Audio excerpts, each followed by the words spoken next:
ಸದ್ಗುರುನಾಥ ಶರಣಂ ಜಯ ಜಯ. ಓಂ ಸಚ್ಚಿದಾನಂದ ಶರಣಂ ಜಯ ಜಯ. ಎಲ್ಲರಿಗೂ ನನ್ನ ನಮಸ್ಕಾರಗಳು. ಜ್ಞಾನೇಶ್ವರಿ ಗೀತಾಮೃತ ಶ್ರೀಕೃಷ್ಣಾರ್ಜುನರ ಸಂವಾದ ರೂಪವನ್ನು ನಾವು ನೋಡ್ತಾ ಇದ್ದೋ. ಕೃಷ್ಣ ಪರಮಾತ್ಮನು ಅರ್ಜುನನಿಗೆ ಕ್ಷೇತ್ರಜ್ಞನೆಂದರೆ ಯಾರು ಅನ್ನುವ ವಿಚಾರವನ್ನು ಸಂಪೂರ್ಣವಾಗಿ ತಿಳಿಯಾಗಿ ಬಿಡಿಸ್ತಾ ಇದ್ದ. ಮುಸ್ಸಂಜೆಗತ್ತಲಿನಲ್ಲಿರ್ತಕ್ಕಂಥ ಜ್ಞಾನ ಹೇಗೋ ಜೀವರುಗಳ ಜ್ಞಾನವೂ ಕೂಡ ಅಷ್ಟೇ. ಈ ಕಡೆ ಆತ್ಮಜ್ಞಾನ ಸ್ವಾತ್ಮಜ್ಞಾನದ ಅರಿವೂ ಇರೋದಿಲ್ಲ, ಈ ಕಡೆ ಜಗತ್ತಿನ ಜ್ಞಾನದಲ್ಲಿಯೂ ಕೂಡ ಸಂದೇಹ ಅವಸ್ಥೆಯಲ್ಲೇ ಇರ್ತಾನೆ. ಇದಕ್ಕೆ ಅಜ್ಞಾನ ಅಂತ ಕರೀತಾರೆ. ಈತನನ್ನೇ ಕ್ಷೇತ್ರಜ್ಞನೆಂದು, ಈ ಮಹಾಚೈತನ್ಯವನ್ನೇ ಕ್ಷೇತ್ರಜ್ಞನೆಂದು ನಿಶ್ಚಯಿಸುವಂಥ ಪರಮಾತ್ಮನು ಹೇಳ್ತಾ ಇರ್ತಾನೆ. ಶುದ್ಧ ಸ್ವರೂಪವನ್ನು ತಿಳಿಯದ್ದರಿಂದ ಅಜ್ಞಾನವು ವೃದ್ಧಿಗೊಳ್ಳುವುದು. ಮೋಟು ಮರ ಒಂದಿದೆ, ಅಲ್ಲಿ ಬೇಲಿ ಪಕ್ಕದಲ್ಲಿ ಮೋಟು ಮರ ಒಂದಿದೆ ಅಂತ ತಿಳ್ಕೊಳ್ದೇ ಇರೋದ್ರಿಂದ ಅದು ಕಳ್ಳನಂತೆ ಅಥವಾ ಯಾರೋ ನಿಂತಿರುವಂತೆ ಭಾಸವಾಗುತ್ತಲ್ಲ. ಆ ರೀತಿಯಲ್ಲಿ ಜಗತ್ತಿನ ಜ್ಞಾನದಲ್ಲಿ ನಮಗೆ ಸಂದೇಹ ಉಂಟಾಗುತ್ತೆ. ಯಾಕಂದರೆ ಆತ್ಮಜ್ಞಾನದ ಬೆಳಕಿರೋದಿಲ್ಲ, ಅದರಿಂದ ನಮಗೆ ಅದು ಆ ರೀತಿಯಲ್ಲಿ ಕಾಣ್ತದೆ. ಮತ್ತು ಇದರಿಂದ ಕ್ಷೇತ್ರಜ್ಞನೇ ಜೀವಾತ್ಮನಾಗುವನು. ಈ ಶುದ್ಧ ಸ್ವರೂಪವನ್ನು ತಿಳಿಯದ್ದರಿಂದ ಏನಾಗುತ್ತೆ, ಅಜ್ಞಾನ ವೃದ್ಧಿಯಾಗುತ್ತೆ. ಇದರಿಂದ ಕ್ಷೇತ್ರಜ್ಞನೇ ಅಂದರೆ ಜೀವನೇ, ಆ ಮಹಾಚೈತನ್ಯವೇ ಜೀವಾತ್ಮನೆನಿಸಿಕೊಳ್ಳುವನು. ಕ್ಷೇತ್ರದಲ್ಲಿ ಅಂದರೆ ಈ ಶರೀರದಲ್ಲಿ ಇರೋದರಿಂದ, ಅಜ್ಞಾನಾವಸ್ಥೆಯಲ್ಲಿ ಇರೋದರಿಂದ ಅವನೇ ಜೀವಾತ್ಮನಾಗುವನು. ಹೇ ಅರ್ಜುನ, ಕ್ಷೇತ್ರಜ್ಞರ ಸಂಯೋಗವನ್ನು ಚೆನ್ನಾಗಿ ಅರಿತುಕೊಳ್ಳುವಂಥವನಾಗು. ಈ ಕ್ಷೇತ್ರ ಅಂದರೆ ಏನು?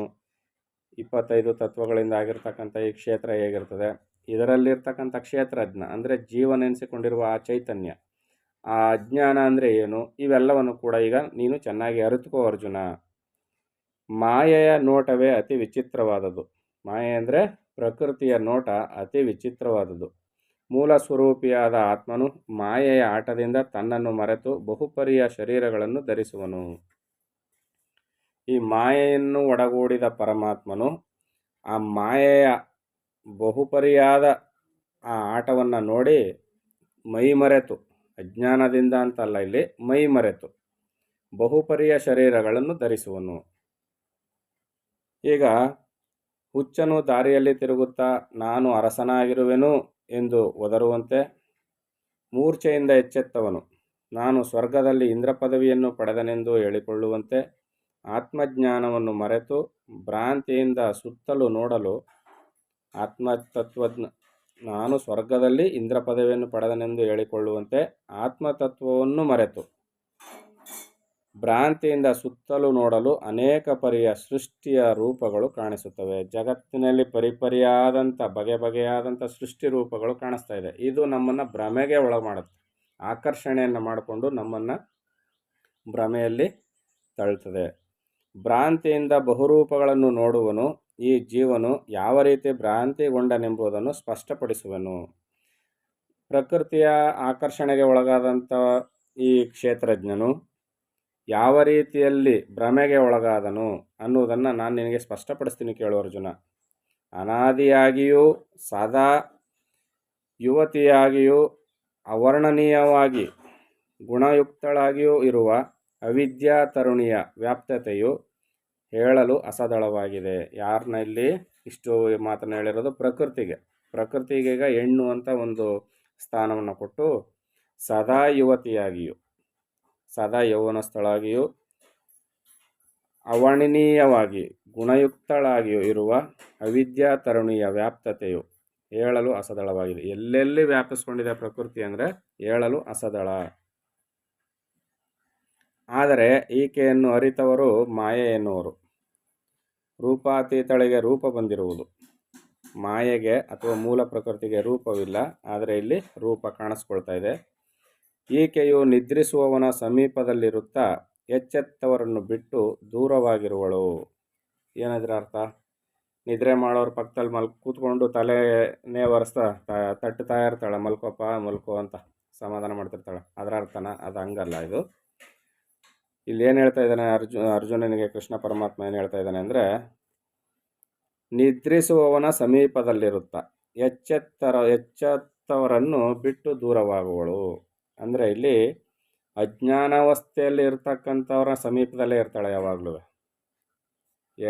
ಈ ಮಬ್ಬುಗತ್ತಲಿನಲ್ಲಿ ಮೋಟು ಮರ ಕಳ್ಳನಂತೆ ಕಾಣ್ತಾ ಇರ್ತದಲ್ಲ, ಯಾರೋ ನಿಂತಂತೆ ಕಾಣ್ತಾ ಇರ್ತದಲ್ಲ, ಇಂಥವ್ರ ಪಕ್ಷಪಾತಿ ಯಾರು? ಈ ಮಾಯೆ. ಯಾಕೆ? ಅವರನ್ನು ಹಿಡಿದ್ರೆ ತಾನೇ ಇವಳು ವ್ಯವಹಾರ ನಡೆಯೋದು. ಯಾರೋ ನಿಂತಿದ್ದಾರೆ ಅಂತ 4 ಜನನ ಕೂಗ್ಕೊಂಡು ಕರೆಯೋದು, ಅವರೆಲ್ಲ ಬಂದು ನೋಡೋದು, ಆಮೇಲೆ ಅದನ್ನು ಹೋಗಿ ಹೌದೌದು ಯಾರೋ ನಿಂತಿದ್ದಾರೆ ಅಂತ ಭ್ರಮೆಗೊಳ್ಳುವುದು. ಈ ಪ್ರಪಂಚದ ಆಟ ನಡಿಬೇಕು ಅಂದರೆ ಅಜ್ಞಾನವನ್ನೇ ಹಿಡಿಬೇಕು. ಅದರಿಂದ ಈ ಮೂಲ ಪ್ರಕೃತಿ ಅಥವಾ ಈ ಮಾಯೆ ಯಾರ ಹತ್ರ ಇರ್ತಾಳೆ? ಅಜ್ಞಾನದ ದೆಸೆಯಲ್ಲಿರುವ ಜೀವರಲ್ಲಿಯೇ ಜಾಸ್ತಿ ಇರ್ತಾಳೆ.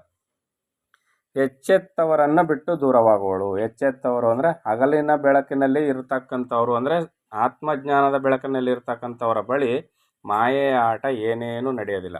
ಈಗ ನಾನು ಮಧ್ಯಾಹ್ನದ ಬಿಸಿಲಿನಲ್ಲಿ ನಡ್ಕೊಂಡು ಹೋಗ್ತಾ ಇರ್ತೀನಿ, ಬೇಲಿ ಪಕ್ಕದಲ್ಲಿ ಅದೇ ಮೋಟು ಮರ ಇದೆ. ಈಗ ಮಾಯೆ ಅಂದರೆ ಅಜ್ಞಾನ ಬಂದ್ಬಿಟ್ಟು ನನ್ನನ್ನು ಹಿಡ್ಕೊಂಡು ಅದು ಮೋಟು ಮರ ಅಲ್ಲ, ಅದು ಕಳ್ಳ, ಯಾರೋ ನಿಂತಿದ್ದಾರೆ ಅಂತ ಒಪ್ಕೊಂಡ್ರೆ ನಾವು ಒಪ್ಕೊಳ್ತೀವ? ನನಗೆ ಚೆನ್ನಾಗಿ ಸ್ಪಷ್ಟವಾಗಿ ಕಾಣ್ತಾ ಇದೆ, ಏನದು ಮೋಟು ಮರ ಕಾಣ್ತಾ ಇದೆ, ಅಲ್ಲಿ ಯಾರೂ ಕಳ್ಳನೂ ಇಲ್ಲ, ಯಾರೂ ನಿಂತಂತೆಯೂ ಕಾಣ್ತಾ ಇಲ್ಲ ಅಂತ ನಾವು ಹೇಳ್ತೀವಿ. ಸ್ವಾತ್ಮಜ್ಞಾನವಾದ ವ್ಯಕ್ತಿಯಲ್ಲಿಯೂ ಸಹ ಇದೇ ರೀತಿ ಪ್ರಪಂಚ ಅಂದ್ರೇನು, ಪರಮಾರ್ಥ ಅಂದ್ರೇನು ಎರಡೂ ಗೊತ್ತಾಗ್ಬಿಡ್ತದೆ. ಆತನನ್ನು ಮಾಯೆ ಏನೇನೂ ಮಾಡಲಾರ್ದು. ಮಾಯೆ ಹಿಡ್ಕೊಳ್ಳೋದು ಯಾರನ್ನ? ಮಬ್ಬುಗತ್ತಲಿನಂತೆ ಜ್ಞಾನವಿರುವ ಅಜ್ಞಾನದ ದೆಸೆಯಲ್ಲಿರುವ ಜೀವರುಗಳನ್ನ. ಅರ್ಥ ಆಗ್ತಿದೆಯಲ್ವ ಈಗ ಮಾಯೆ ಅಂದರೆ ಏನು ಅಂತ? ಹೇ ಅರ್ಜುನ, ಆತ್ಮಸ್ವರೂಪಿಯಾದ ನನ್ನ ಸಂಘದಿಂದ ಗರ್ಭ ಧರಿಸುತ್ತಿರುವುದು ಎಷ್ಟು ಆಶ್ಚರ್ಯಕರವಾದ ಸಂಗತಿ.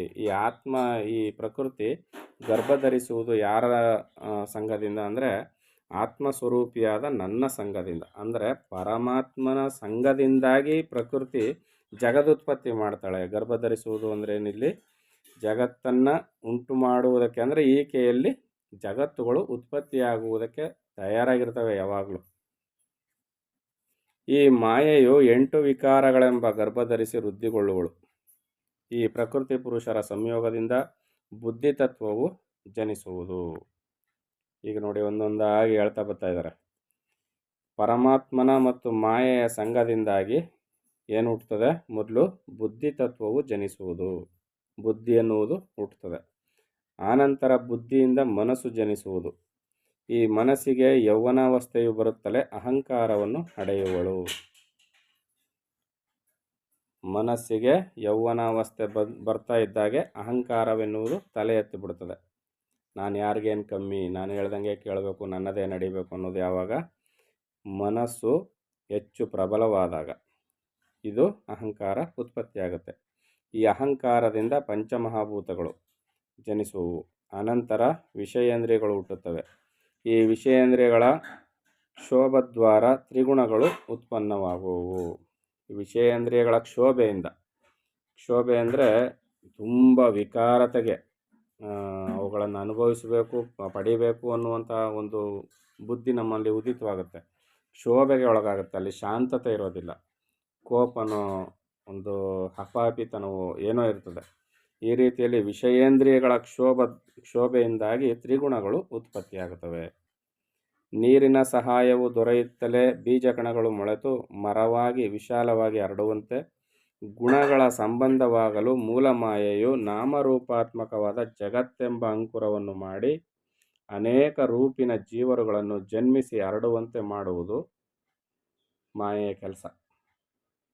ನೀರು ಬಿದ್ದ ತಕ್ಷಣ ಬೀಜಗಳು ನೆನೆದು ಹಸಿಯಾಗಿ ಮೊಳಕೆ ಹೊಡೆದು ಉತ್ಪತ್ತಿಯಾಗುವಂತೆ ಗುಣಗಳ ಸಂಬಂಧ ಆಗಲು ಮೂಲ ಮಾಯೆ ಏನಾಗುತ್ತೆ? ನಾಮರೂಪಾತ್ಮಕವಾದ ಹೆಸರು ಮತ್ತು ರೂಪ, ಕಣ್ಣಿಗೆ ಕಾಣುವ ರೂಪ, ಅದಕ್ಕೊಂದು ಹೆಸರು.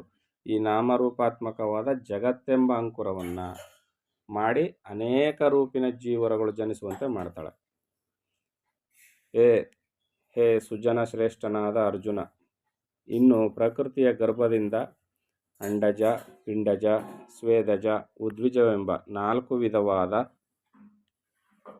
ಜೀವರುಗಳು ಆಗುವರು ಅಂತ ಇಲ್ಲಿ ಪರಮಾತ್ಮನು ಒಂದೊಂದಾಗಿ ವಿವರಣೆಯನ್ನು ಕೊಡ್ತಾ ಇದ್ದಾನೆ. ಇನ್ನು ಮುಂದಿನ ವಿಚಾರವನ್ನು ಮುಂದಿನ ಆಡಿಯೋದಲ್ಲಿ ತಿಳಿಸ್ಕೊಡ್ತೀನಿ. ಎಲ್ಲರಿಗೂ ಒಳ್ಳೆಯದಾಗಲಿ. ಓಂ ಸದ್ಗುರುನಾಥ ಶರಣಂ ಜಯ ಜಯ. ಓಂ ಸಚ್ಚಿದಾನಂದ ಶರಣಂ ಜಯ ಜಯ. ಹರಿ ಓಂ ತತ್ಸತ್. ಹರಿ ಓಂ ತತ್ಸತ್. ಹರಿ ಓಂ ತತ್ಸತ್.